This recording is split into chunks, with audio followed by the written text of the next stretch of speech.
Why the Prophet Muhammad couldn't have written the Quran. The Quran is a book over 600 pages long.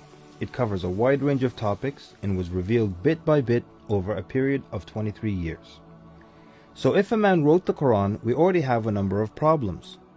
If you're going to write a book like the Quran and claim it's from God, you can't make any mistakes. The book can't contradict itself, and you have to keep it consistent as you add to it over a period of 23 years and keep the message consistent. The grammar and style also have to remain the same. If the Quran is not from God, Muhammad would have to write it himself. That means in the middle of the Arabian desert, with no books around and being illiterate, he would have to know law, civil rights law, criminal law, family law, labor law, military law, personal injury law, real estate law, and tax law.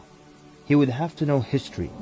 With little to no Christian presence in Mecca, he would have to know the stories and events in the lives of the prophets before him, the history of past nations, Judeo-Christian religious rulings, and he would have to know it well enough to somehow offer additional information and details not found in those books. He would have to know how to develop a nation, how to start a government, know about worship and purification, invent dietary laws, know psychology, about raising children, arbitration, distribution of wealth, finance, and business.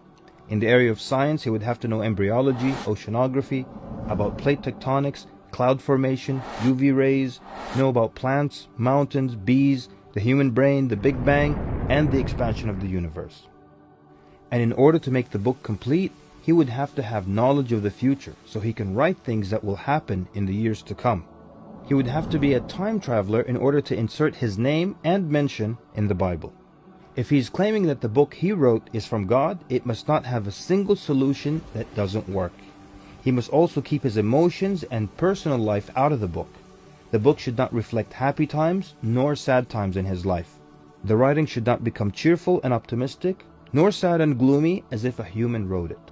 But when you read the Quran cover to cover, you can't sense when his wife died, when his daughters got married, when his grandchildren were born, when he was victorious, and when he was defeated.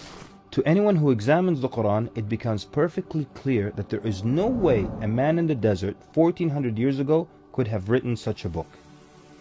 But what if it were a committee of brilliant minds, a secret society that is in charge of correcting, updating, and rewriting the Quran over the years?